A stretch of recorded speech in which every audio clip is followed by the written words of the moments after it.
Salut les gars, j'espère que vous allez bien. Si tu cherches une paire de crampons et que tu veux savoir si la Adidas X-Fit4.1 est faite pour toi, alors tu devrais trouver ce que tu cherches dans la suite de cette vidéo. Je viens d'acheter cette paire de Adidas X-Fit4.1 sur le site Gorin, dont le lien est dans la description évidemment. J'ai reçu cette paire la semaine dernière et j'ai fait un entraînement avec. D'ailleurs ça se voit, elle n'est pas toute propre.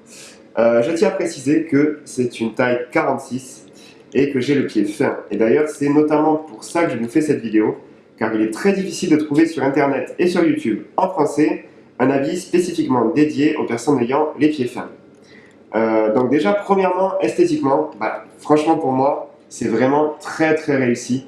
C'est peut-être le plus beau coloris de la gamme à l'heure actuelle, mais bon, après les goûts et les couleurs, ça se discute pas, donc on va pas trop s'attarder là-dessus. Je vais les enfiler pour continuer à vous en parler et pour que vous puissiez mieux vous rendre compte de ce que ça donne une fois au pied et de mon ressenti sur cette paire. Voilà les gars ce que ça donne une fois au pied. Donc vraiment pour moi le fit est très bon. On se sent vraiment bien maintenu dans la chaussure. On a cette sensation de chaussure qui colle au pied et ça c'est vraiment très agréable. Moi j'aime bien être légèrement comprimé dans la chaussure et là c'est clairement le cas avec cette Split 4.1 et c'est vraiment très agréable. Pour la taille, moi j'ai pris une taille 46. C'est la taille habituelle que j'ai l'habitude de prendre chez Adidas et c'est vraiment parfait, c'est ni trop grand ni trop petit. Donc moi je vous conseille de prendre la taille que vous prenez habituellement chez Adidas. À titre de comparaison, j'avais la X19.1 auparavant. C'est une chaussure que j'ai adoré porter, mais qui était moins étroite à mon sens.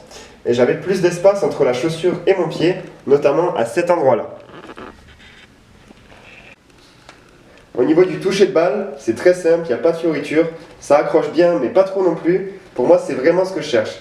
La tige est très fine, on se sent directement en contact avec le ballon et ça aussi c'est très agréable. La tige est très souple, on est assez proche de la sensation d'accroche qu'on avait sur la X 19.1. Pour ceux qui connaissent, vous ne serez pas déçus et dépaysés par rapport à ça. Ensuite les gars, au niveau du confort, là il n'y a rien à dire, c'est vraiment très confortable, on se sent directement bien dedans.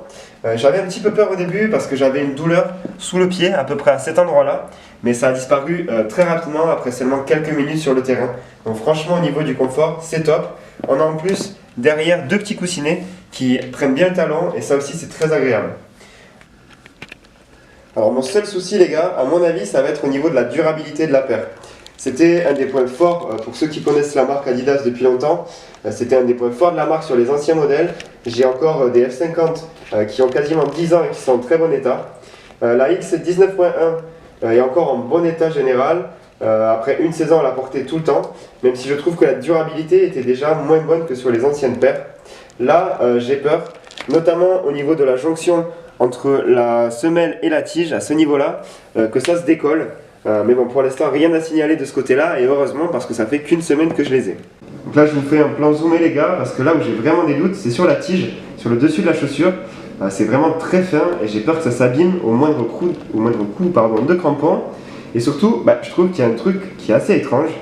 J'ai remarqué qu'il y avait des petites fissures, des petites rayures. Alors, je ne sais pas vraiment ce que c'est un petit relief, des petites aspérités sur le dessus de la chaussure. Et ça c'était avant même que je les enfile, c'était dès que je les ai reçus, mais ça se voyait quasiment pas, très peu. Et là après les avoir mis une fois, je trouve que ça se voit un peu mieux. Alors si on ne voit pas la vidéo, je vous mettrai des photos de meilleure qualité dans la vidéo et vous me direz ce que vous en pensez. Et donc je suis même pas sûr que ce soit très normal en fait. J'ai contacté le site, j'attends leur retour pour voir, mais il pourrait que ce soit même peut-être un défaut de fabrication. Donc je reviendrai vers vous par rapport à ça, mais c'est vrai que j'ai trouvé ça assez étrange. Et dans tous les cas, que ce soit normal ou pas, je pense qu'en termes de durabilité, cette paire-là, ça ne sera pas extraordinaire.